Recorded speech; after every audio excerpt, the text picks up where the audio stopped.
everybody. Welcome to another episode of Level 4, the Autodrive Challenge podcast. I'm Mike Sawyer, the video and podcast producer with the SAE CDS series, and we got another great episode with us today. We have several individuals from General Motors that are going to be talking about the diversity, equity, and inclusion initiatives with the company. First of all, with us is Leo Cow. How are you doing today, Leo? I'm good, Mike. How are you? And Leo, tell us what you're doing over there at General Motors. Well, my day job, I'm an engineering group manager for infotainment software operations at GM's Canadian Technical Center in Canada. Excellent. And we also have in line Anston Emmanuel with us. Hey, Mike, how are you? Hey, how's it going? So what are you doing with General Motors? Yeah, I'm a DevOps engineer in the automated driving space at the Canadian Technical Center. We're kind of responsible for the automation infrastructure behind a lot of our software builds that we have for our controller here. Anston, I also understand that you have some background with the Autodrive Challenge. Yeah, when I was in my last year of undergrad, I was part of the inauguration of the competition as a member on the University of Toronto team. I was an electronic hardware lead there, and I remember that first year we went to the end of the competition and we ended up winning that first year. So I have a lot of good memories from that. And we also have in line with us Billy Whitehead. Billy, what do you do there with General Motors? Hi, I'm a functional safety validation engineer, and my main feature that I test is Super Cruise. I've heard that General Motors aspires to be the most inclusive company in the world. What is diversity to you, and why should organizations embrace it? So to me, diversity simply means the many different ways people are different from each other and how we celebrate it. Generally, people know about the primary dimensions of diversity, right? Things that are visible, the race, gender, ethnic background, and all that. But there's so much more that's invisible. So if you can picture an iceberg, so all the visible diversity is only a small portion that's above the water, and a lot of the ways we're different from each other are below the water. I think in the business setting, having diversity is definitely a strength to the business because at GM, for example, we say we like to do everything and put the customer at the center of everything we do. In order to service that customer base, which across the globe is very diverse in every which way you can think of, we must have the employee base that reflects our customers. So to empathize with their needs and wants, right? So to better service them, we must have diverse employees. So that's why it's important and why we embrace it. Uh, of course, the diversity and inclusivity doesn't happen overnight. There's a lot of work we need to do, and the important thing is we're committed to the journey and we're doing it. Yeah, so I think I'll probably echo a lot of what Leo said, but to me, diversity is really about this concept of moving away from uniformity and thinking and experience. And you pose the question, why should organizations embrace it? Why is it important? um, and I think like there's two reasons. I think the first is a bit obvious, but if you're kind of looking at a team in a room faced with some sort of decision that they need to make, and they all kind of come from a similar background, similar experiences, similar way of thinking, I think it's safe to say you won't necessarily have the best outcome out of that team. And dare I say, what is even really the purpose of a team if so many individuals on it are so similar when you're trying to come up with a great decision to make? So I think that the first reason there is just to come up with great decisions. A diverse team helps. And the second one is, I think when you have a diverse team, you're more likely to, as Leo mentioned, kind of have representation of your customer base within your team itself. I actually used to work in the innovation department, and we were obsessed with the intricacies of how our customers kind of interacted with the vehicle and customer problems. And we'd always brainstorm on different features and things that could help a customer. And that was technology rooted. And if you didn't have a diverse team, you're just missing out on a lot of perspectives and problems that your customers might face. And when you look at GM and who our customers are, it's literally anyone we sell a car to who's of age, right? So having that representation from your customer side within your own team is really valuable. So I think that's why organizations should really embrace it. And I think, I guess one of the main things to get there is embracing a collaborative and safe environment first, so your employees can bring their true selves to the team once you have a diverse team. So mine's gonna echo a lot of the same points. So to start off, for me, diversity encompasses all the varying intersections that make up an individual person, their background, class, race, things like that. All of that is brought into the diversity of an individual person. It's what makes you different from the person next to you and even someone in your family. Everybody has their own unique perspective. And when it comes to our vehicles, are their own unique usage of those vehicles. So as a company, it's very important for us to have diverse individuals working in these varying systems because, as mentioned before, different customers are going to utilize our vehicles differently. And, the best way to make sure we're encompassing the most usage from a customer standpoint is to have a diverse team. General Motors is working on creating conditions where every human who believes in inclusion is welcome within our walls so that every employee can bring their whole authentic self to work. What does inclusion mean to you, and what is the connection to diversity? I guess a lot of times when you look at diversity, it it's sometimes seen as a statistic. So I think when we talk about inclusion and what it really means, in my perspective anyway, it's really just about belonging.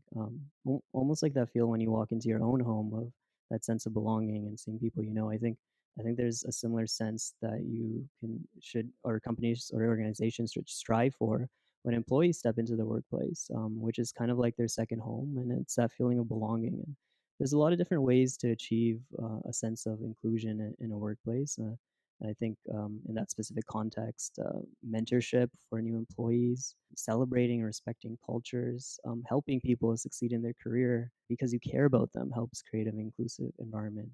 When we talk about how we process, things that might protect groups in the workplace, such as how to handle harassment claims, and also ensuring workers feel safe and protected in their environment.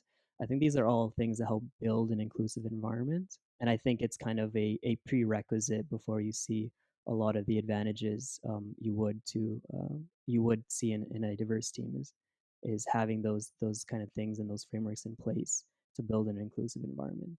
So I think that's what it means to me and kind of its connection to diversity. It's almost a prerequisite for those positive outcomes you might see in a diverse team. Yeah, I agree with Einstein.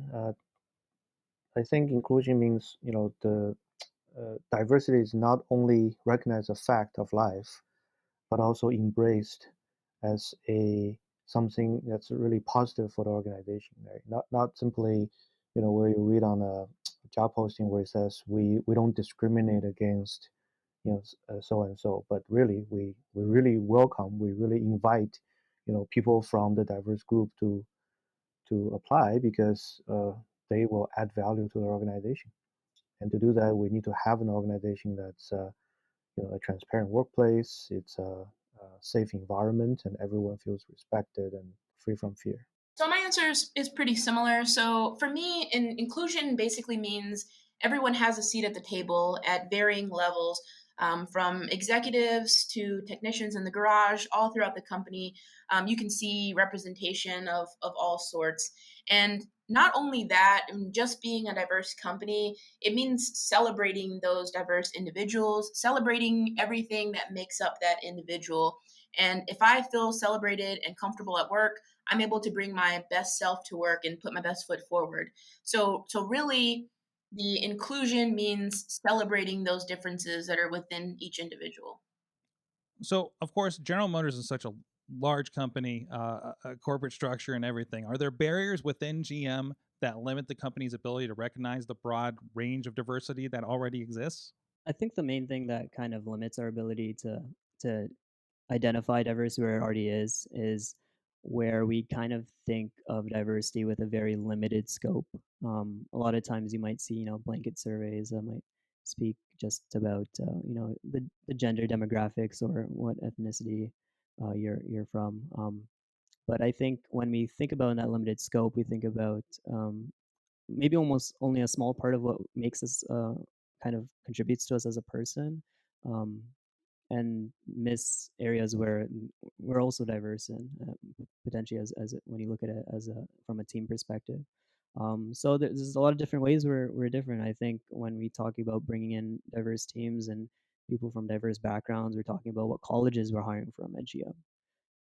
What percentage of second and first generation immigrants work at GM?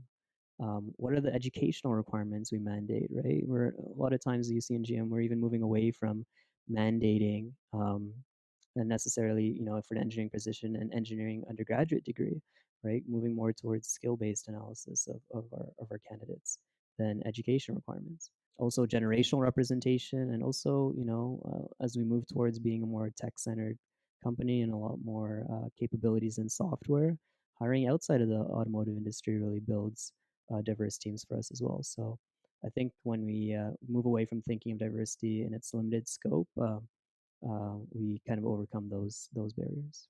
Speaking of barriers, I think it's just we're in this journey together, and we just haven't had enough time to discuss the topic. Right, a lot of people haven't steeped in the topic, don't realize what we're really talking about when we talk about diversity and inclusion. I still hear, from colleagues, some people might say, "Hey, I'm not diverse, therefore this has nothing to do with me," right? Um, or I will hire the best person regardless of their diversity, right? So these are just misconceptions of the topic, and I think we just never had enough time and resources devoted into this, and it's good to see that we are spending more time to discuss these, uh, and start trying to educate everyone of the relevancy and the business case of DE&I, and how it's relevant to everyone because they are all diverse in their own ways and they're all trying to serve diverse customers. Yeah, so to piggyback off a little bit of what Leo said, we do face challenges within the company. Um, One being sort of segmenting of our diversity groups, kind of like Leo was mentioning. Some people feel, why should I join this employee resource group because I may not fit that category or that bucket.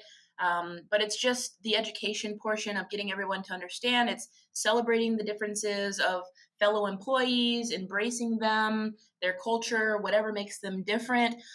Whether you feel like you shouldn't be included in that, you definitely should, because we all have some diversity within us, something that makes us different from one another. Adding to kind of Leo's point in response to what he's saying, I think he's highlighting something. When Leo, you mentioned, you know, some individuals don't understand the issues completely and don't understand its relevance. I think it highlights something important for organizations as they commit to D&I, is really committing to the training resources and the workshops and the courses to help understand these issues a bit better. I mean, I think I'd argue that in a lot of cases they're not really the most intuitive concepts to people. I don't think it was intuitive to me at first. I kind of had to educate myself, and those resources really help and can help a company, I think, overcome any barriers there. A McKinsey and Company study found that companies that are demographically diverse are far more likely to outperform their less diverse industry peers. What do you think are the long term consequences of ignoring diversity and the inclusion within an organization? Yeah, I think a lot of us have come across these studies over the years that are absolutely true, and I think the most obvious long-term consequence here is we're firstly missing out on amazing talent when we're kind of ignoring diversity inclusion. And when we miss out on talent, not only do we not have the best engineers on our teams, but we're missing out on a lot of capturing our customers' needs as well.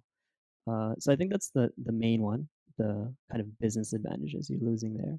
But I think something really needs to be said towards more, I guess you could say, on the moral side of it. What are the long-term consequences?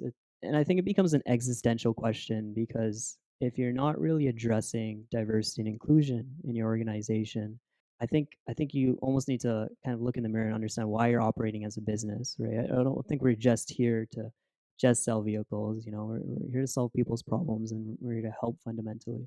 And I think when corporations begin to play a bit more of a role towards contributing to our equitable society in every form they can, I think that's a really powerful statement that they can make.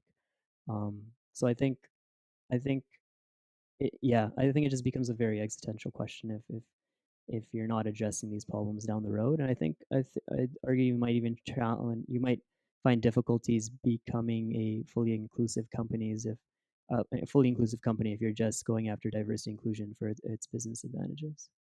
Yeah, I don't disagree with Einstein.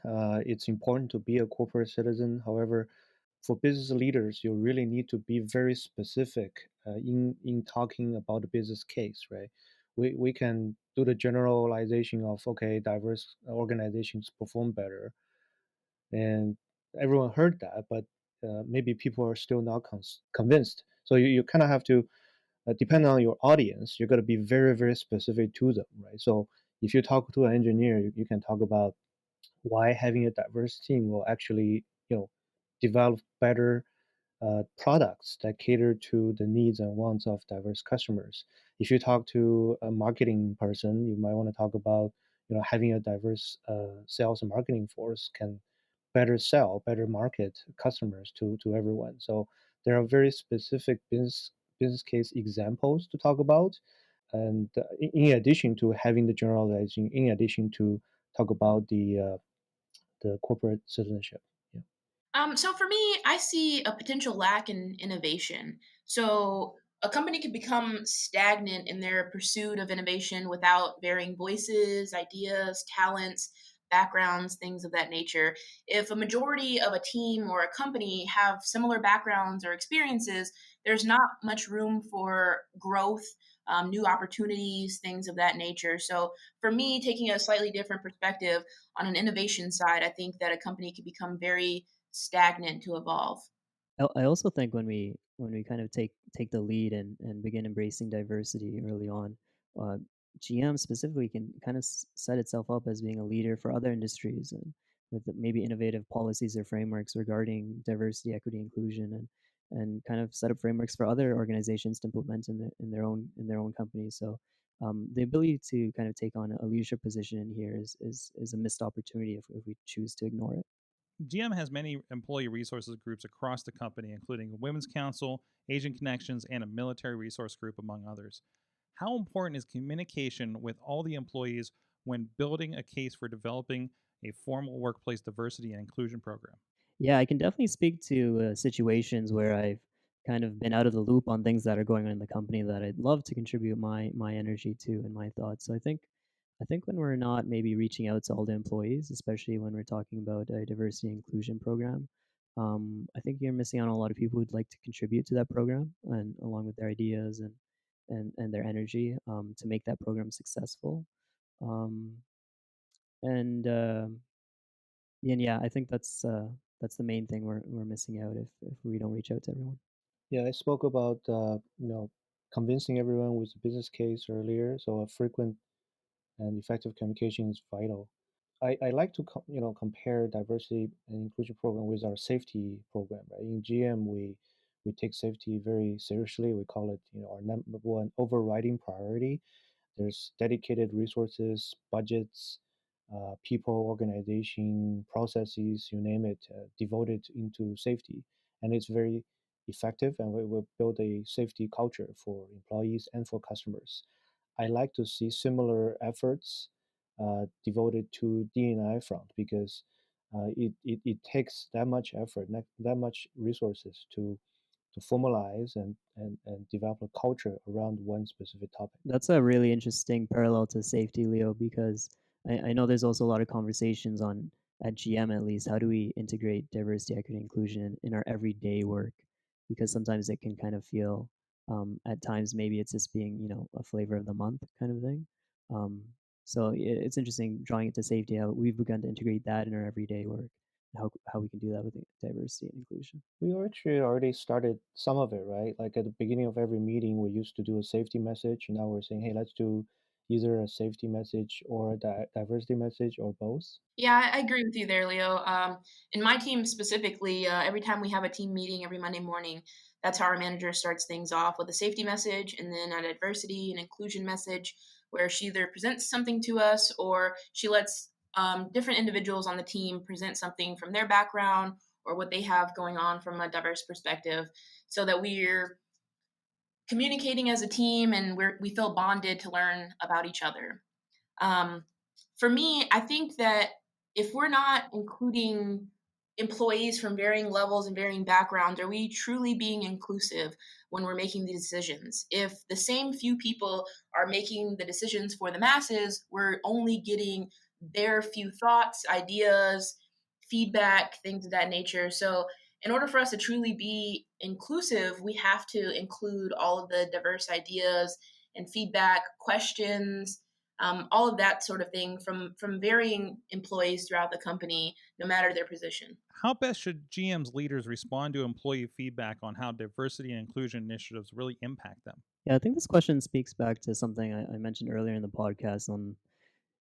It's it's not intuitive for everyone. I mean, when we talk about maybe affirmative action or why representation is important or unconscious bias, a lot of people have questions naturally if they're new to the topics, especially on why is this important. And I think it's really important that our leaders within an organization are the most educated on these matters. Because at the end of the day, they're responsible for a lot of important decisions. Maybe it's a change in how we do our hiring or a change in a certain policy or framework that impacts its employees and can impact the diversity of an organization. So I think first and foremost, we need leaders of organizations to be very educated on this matter to help educate everyone. And with that education, I think they can really begin to lead discussions in open forums and with a question answer kind of format in a transparent manner from individuals that have more questions on diversity inclusion and why it's important to the company and our business goals and just as a company operating in society. Um, so I think that education is important. I think the open forums are important. I think we should move away from ever thinking about talking about these matters like it's political or a taboo. It's really important to have transparent conversations about this, and leaders kind of leading that conversation is important.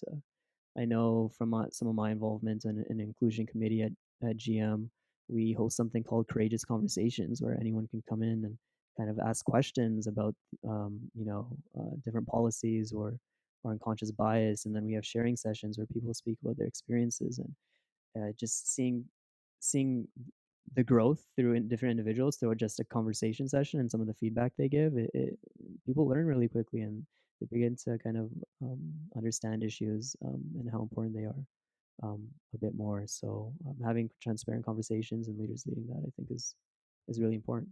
Agreed. Leaders should be open to discussion, right? First of all, I expect leaders to be the evangelists of DNI, right? They should really model leadership behavior and set the tone for the entire organization. However, they shouldn't just be dictators, right? Saying like this is my way or the highway, stay on message or else, because you gotta convince people, and with business case, right? So you gotta have an open forum and recognize, D&I is not pardon the pun, it's not a black and white topic, right? It's a lot of times you may have heard the terms intersectionality, competing rights. So in many cases you really don't have a clear picture of what is obviously right or wrong. It could be many shades of gray in between. So and also it's a constantly evolving topic, right? What was acceptable 30 years ago that made it into a Disney movie may no longer be appropriate today. So it's constantly changing. So leaders need to foster that kind of open space, frank discussion. If people have questions, put it on the table. We can have a conversation about it. I believe everyone has the common goal, right? Is to work better with the team, to build better products, better service customers. So with that goal in mind, what temporary difference can be discussed internally. Yeah, I agree with Leo there. It's definitely about those difficult conversations. And I think the biggest thing from my perspective that a GM leader could do is listen. So if an employee is coming with an issue or some feedback or areas for improvement, I think the best thing that a leader could do is to listen to the feedback that the individual is giving and then, bring it up the ladder and see what can be done and discuss with that individual maybe what ideas they have, what they need depending on the issue, but really being open to any feedback or criticism or anything of that nature, really just being open and opening that door for those difficult conversations, and sometimes even posing those difficult conversations to their team. In my Like I mentioned, in my current group, one of the ways that my manager starts off a meeting is with that diversity message, and sometimes she poses a difficult question to us to think about as a group and to spark conversation and really open that door to some of that discussion that needs to be had, and instead of framing it, like Leo mentioned, as taboo or something that shouldn't be talked about at work. GM has a track record of striving for inclusion and diversity. In 1971, the company became the first Fortune 500 company to have an African American on its board. In 2014, Mary Barra became the first female CEO in the auto industry. From your personal experience, have you noticed a change in the diversity of General Motors? Yeah, even to add to that, I think even our board itself is 50-50 when it comes to the ratio of men to women, which is something you really just don't see in corporate America, and especially in automotive companies. So they definitely are leaders in that area. I guess I would say for myself, it's probably been about 5 years since I first started with GM in my co-op position. And what I've definitely noticed over, I guess, those 5 years that I can speak to is um, a huge influx of new graduates into General Motors and kind of just a younger demographic in general. A lot of people from different industries, not just automotive as well. I've definitely seen that at the Canadian Technical Center up here. And I think with them, they've brought really this kind of new energy, and I could even say a youthful energy to GM, and they really push for operating more efficiently and being more efficient with our processes, and it's exciting, and I think that's really balanced by fantastic mentors when you join GM, and also really experienced engineers in every department with 20, 30 years who can show you the ropes. So I think that's the main difference I've seen over my past 5 years here. I've been with GM Canada for 17 plus years, so I've definitely uh, personally witnessed the changing diversity demographics of GM Canada. I initially joined the manufacturing organization in Oshawa when I just graduated, and that was, Oshawa is a manufacturing town, more suburban, further away from Toronto. So I was the what we call a visible minority of Asian descent, working in a plant where I didn't see many other Asians. Fast forward 17 years, now we have an office in Markham, Ontario, where the majority of residents here are non-whites.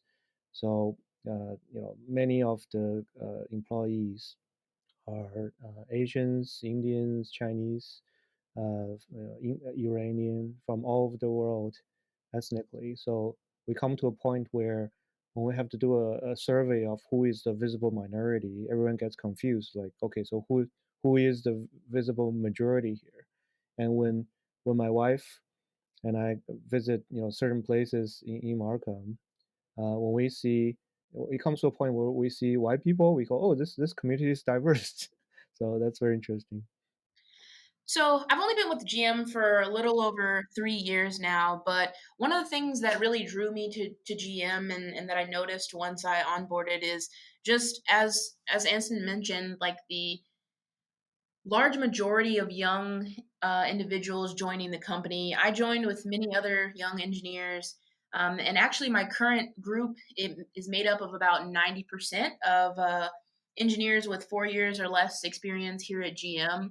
So seeing so many young individuals taking on varying leadership roles has been amazing for me, from my standpoint, being so fresh to the company, and I can definitely see my potential to grow and other young individuals as well. So I haven't seen too much change because I haven't been here for too long, but that was definitely one of the things that drew me in, and I saw different from many other companies that I've worked for in the past. On that topic as well, I think it was 2018, but GM was ranked by a pretty reputable report on gender equality as being the number one company in that area. And I think part of their efforts is they're very transparent with some of their their data on their employees when it comes to the public, and they showed a lot of data showing that there's no gender pay gap in the company back in 2018 at least, and a lot of positive things that aren't common in a lot of corporations. So definitely a leader in that sense. From your own personal experiences, what successful initiatives or best practices has GM identified concerning diversity and inclusion issues? Yeah, I think as this topic becomes more and more relevant, there's a lot of things going on in the background that GM's looking to improve. What I can speak of that I've personally seen myself are a lot of inclusion committees that have spawned a lot in the last year as well through the leadership of kind of our CEO, Mary Barra. After the summer of last year, where George Floyd was murdered, there was this kind of point in time where I think a lot of people in corporations as well were kind of looking themselves in the mirror and thinking about what they could do when tackling these problems. And in this case, an inclusion committee spawned in my department where I kind of helped lead these courageous conversation sessions. And I think that was a really successful initiative that my department, at least within GM, kind of implemented. And we kind of have like 10 people every 2 weeks is come in and have a conversation about their experiences, and it kind of develops a place for learning and empathy for each other. And I think it's a really successful initiative because it makes a diversity inclusion kind of not a taboo topic anymore, and it creates transparent conversations into people's maybe difficult experiences. And I thought that was a really successful thing that GM did. There's not one single initiative that's one best practice. We always benchmark other industry leaders when it comes to D&I. We always look at what good things other people do, right? So there's easy, transparent knowledge base where we can learn. When we read up on profiles of companies that win awards in this area, we attend conferences, join memberships of professional organizations of D&I practitioners.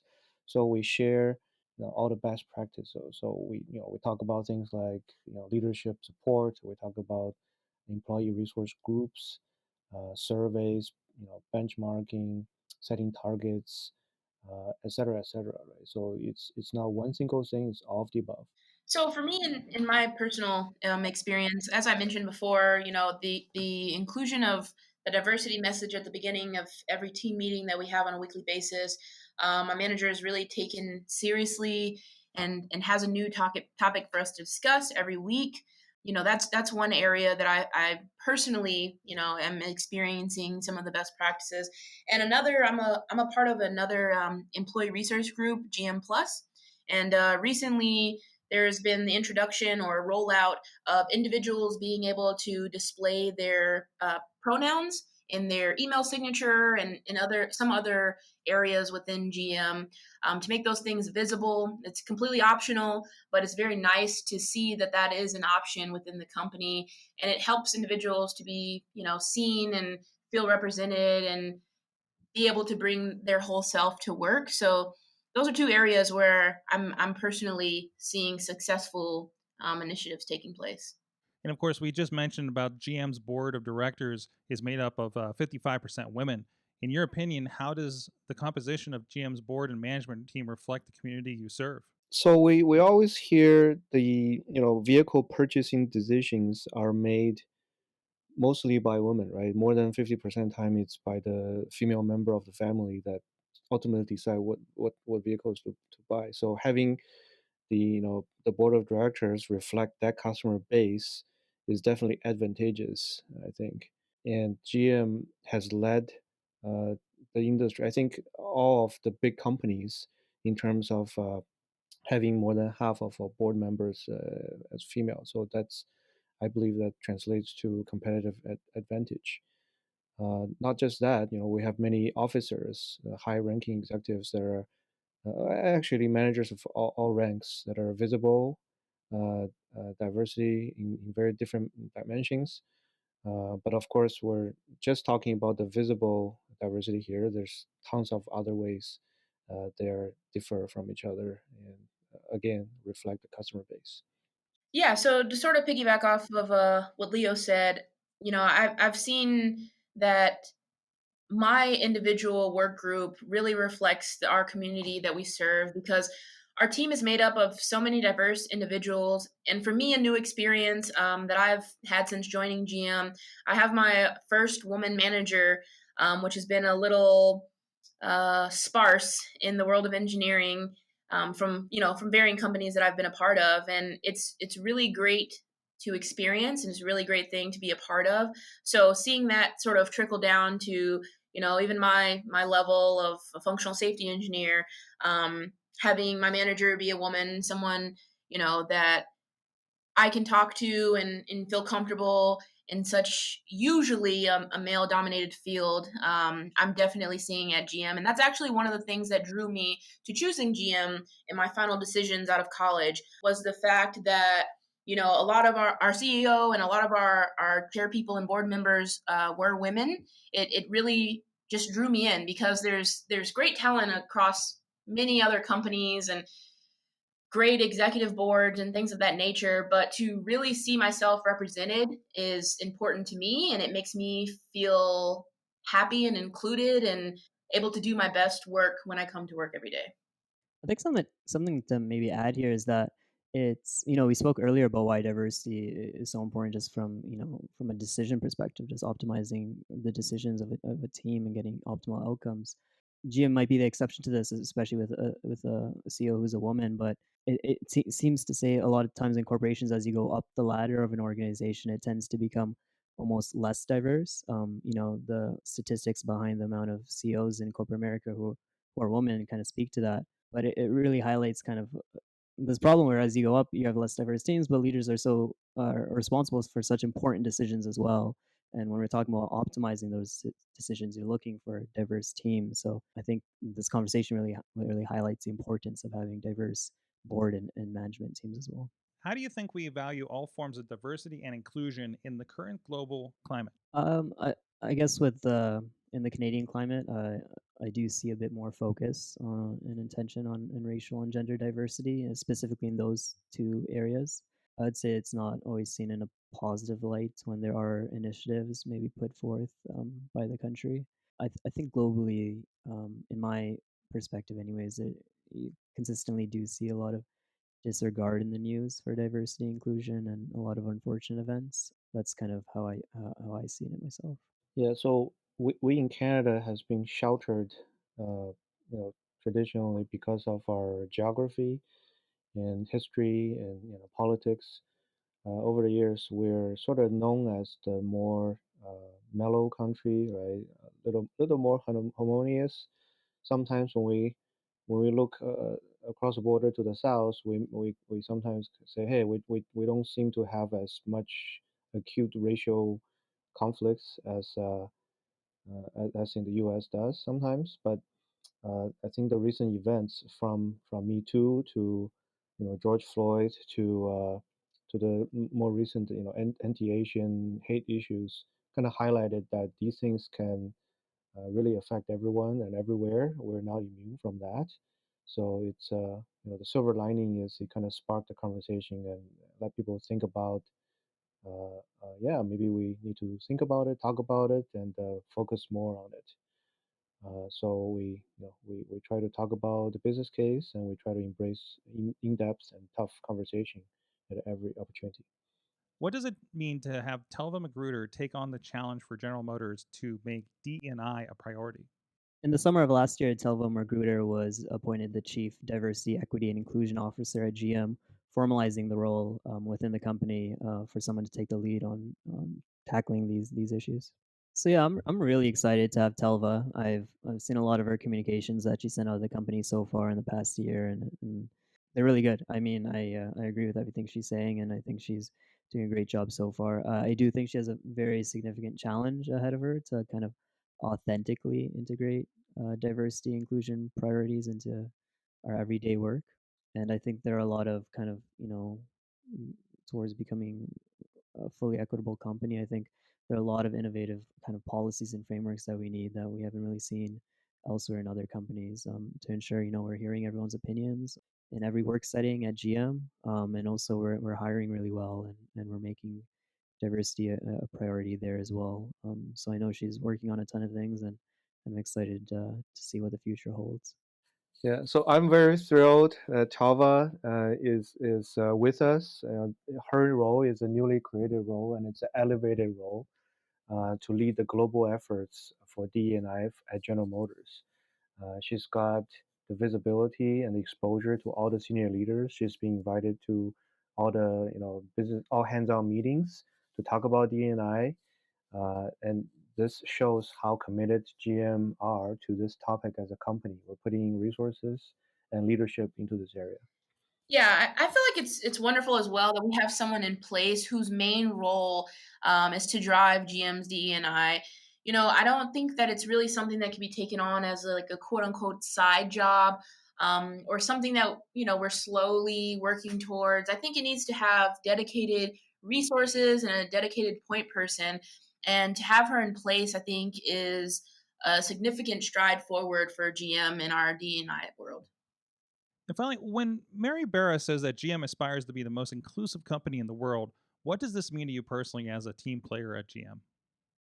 I think personally, it makes me really excited to hear that from our CEO that we're striving for an inclusive environment. I think you really want to come to work when it's a judgment-free place where everyone, your employees and your colleagues, are educated and socially aware of things like personal bias and unconscious bias.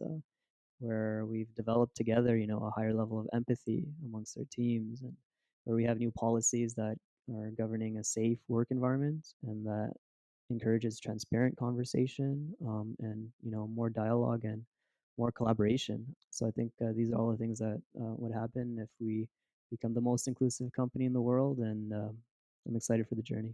I'm someone who has been a D&I practitioner for many years. I believe in and I preach the business case every day and every opportunity I get. So, by stating we want to be the most inclusive company in the world, that means we're going to attract the best talent. We're going to serve the widest customers. We're going to make GM a very successful company and make it a workplace choice for the employees, including myself. For me, it sounds like personally a dream come true to work for a company that's striving to be the most inclusive in the world. For me, it means that I'll truly feel represented in regards to all of my varying intersectionalities, and I can really bring my whole self to work. When an individual can bring their whole self to work, we can focus on the work at hand, and not a lot of those other aspects, worrying about judgment and not being included and being excluded because of who we are or because of the things that make us us. We can truly focus on the work that we're hired to do. So for me, diversity and inclusion equals innovation, fresh ideas, and new perspectives. And we can put our best foot forward to do what's best for the company. This has been a really great discussion about all those initiatives that are happening at General Motors. Do you have any final thoughts and to go out on here to our students that are listening from the Autodrive Challenge? Yeah, I guess when I'm talking to these students who are going to be looking for internships and full-time positions down the road, I think make it a priority for yourself to really seek out a company that will value you as a person and in your entirety, and make that one of your criteria when you're looking for a specific job, because it makes a big difference working for a company that's inclusive and really values you. So I guess that would be my closing comments to the students. So I just want to tell the students, when you hear about D&I, you might feel it's not very relevant to your career, but I hope just by listening to this podcast, you can start realizing, it's got everything to do with your personal success at work and with your company success. So keep an open mind and look up on some of the examples of how D&I can help you and your organization. And good luck. Yeah, so I have just a little note that was actually shared with me from a random individual on a plane one day when I was traveling for an interview.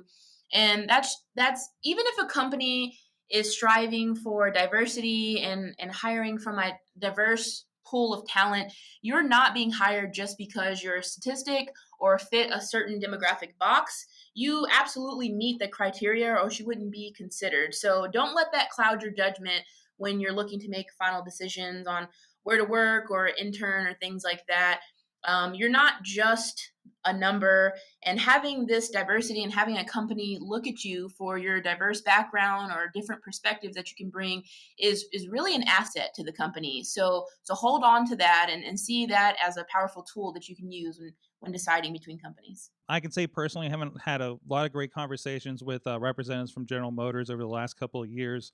It's been really impressive between this conversation that we just had on diversity, the innovation, the 000 initiatives, a lot of really cool stuff going on over there at General Motors, and hearing especially people coming from the Autodrive Challenge into the company have been very happy with it from talking with them here on and off the podcast. If you're interested in a career at General Motors, you can go check out gm.com and click on the careers button there, and it will take you through all the opportunities and how to get involved with that. And of course, if you're in the Autodrive Challenge, you can be in touch digitally if you're not at the competition or before or after at the sponsor portal as well. So thank you everybody for joining us. Thank you General Motors for helping putting this together, and everybody for taking the time for this. Please, if you haven't yet, if this is your first time listening, please subscribe to Level 4, the Autodrive Challenge podcast on your favorite podcast player, or download the Autodrive Challenge app and you'll get notifications when new episodes are out there as well. Thank you everybody, and until next time, stay safe out there. Thank you for listening to Level 4, the SAE Autodrive Challenge podcast. Make sure you download our app on your smartphone for updates and contact information. The show notes for this episode and all others can be found at autodrive.fireside.fm.